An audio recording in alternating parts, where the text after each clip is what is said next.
Let me ask you something. When was the last time you sat in silence, no phone, no scroll, no autoplay, just you and your own thoughts?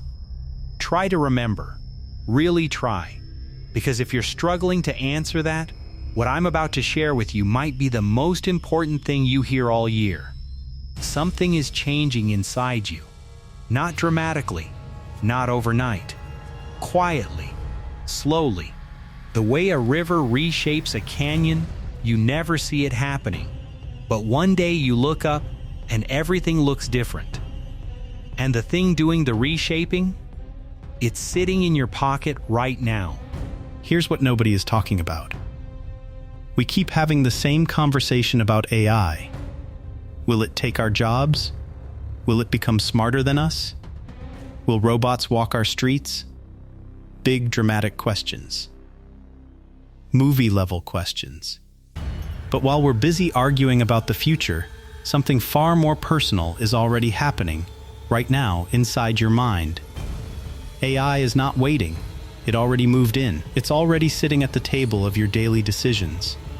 Your attention, your patience, your creativity, your emotions. And most of us, we invited it in with a smile, handed it a coffee, and said, "Make yourself at home." Think about how you read something now versus 5 years ago. Be honest with yourself. Can you finish a long article without your finger instinctively reaching to scroll? Can you watch a 10-minute video without checking something else halfway through? Can you sit in a waiting room for 15 minutes without pulling out your phone within the first 30 seconds? This is not a coincidence. And this is not weakness. Your brain is not broken.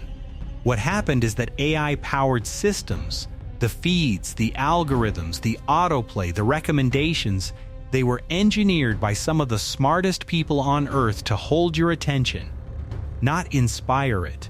Hold it, trap it, keep it locked in. And over months and years of using these systems, your brain started adapting. Because that's what brains do. They adapt to their environment. The environment changed. Your brain followed. But it goes deeper than attention. Much deeper. Let's talk about emotions for a second, because this is the part that genuinely unsettles me. When something difficult happens in your life now, an awkward moment, a bad feeling, a conflict you don't know how to handle, what's your first instinct? For a lot of people, it's to reach for the phone, open something, distract themselves, let the algorithm flood them with content until the uncomfortable feeling fades. We are slowly losing our ability to sit with discomfort, and that ability, that capacity to feel something hard and stay with it, that is one of the most human things about us. It's how we process grief. It's how we build emotional strength. It's how we figure out who we actually are, and we are handing it away scroll by scroll without even realizing what we're giving up. Here's one that hit me personally. I used to daydream, just let my mind wander. On a bus, waiting for food, lying in bed before sleep. That wandering, that apparently useless mental drifting, that is actually where your brain does some of its most important work. Connecting ideas, processing experiences, generating creativity. Now, every gap in my day gets filled. Podcast in my ears, video on the screen, article on the phone. We are filling every single moment of potential thinking time with consumption. And here's the cruel part. AI is making that consumption so smooth, so personalized, so perfectly tailored to exactly what keeps us engaged that we don't even feel the cost.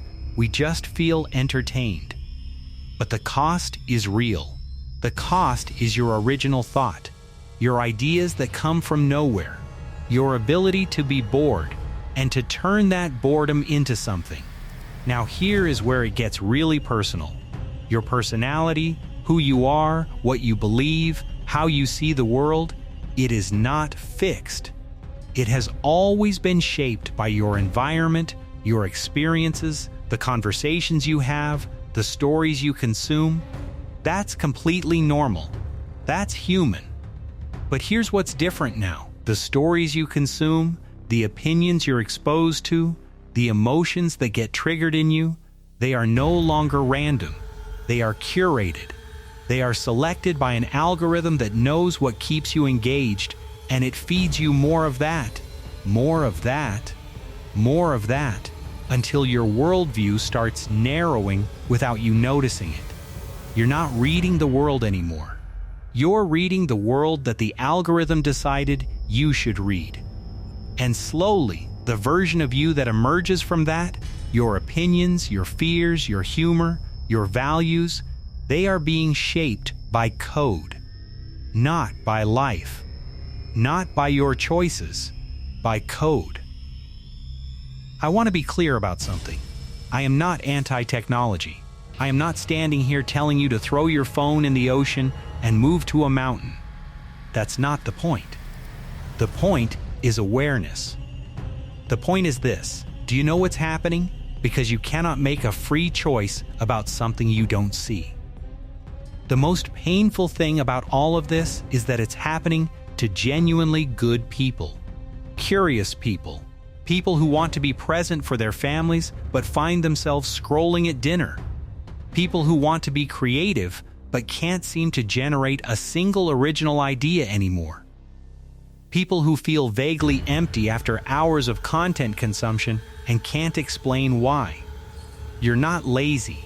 You're not failing. You are a human nervous system that was never built for this level of engineered stimulation. And the system is winning not because you're weak, but because it was specifically designed to win against you. So what do? Because I refuse to end this conversation with just a diagnosis. That's lazy. You deserve more than that. First, notice the moments. Don't try to overhaul your life tomorrow. Just start noticing. Notice when you reach for your phone out of discomfort rather than need. Notice when you feel the anxiety of not having something playing. Notice when you can't finish a single thought without interruption. Noticing is the beginning of everything. Second, protect your boredom. I'm serious. Schedule time where you do nothing. Sit on a bench. Stare out a window. Let your mind wander without feeding it content. This feels deeply uncomfortable at first. That discomfort is withdrawal. Push through it.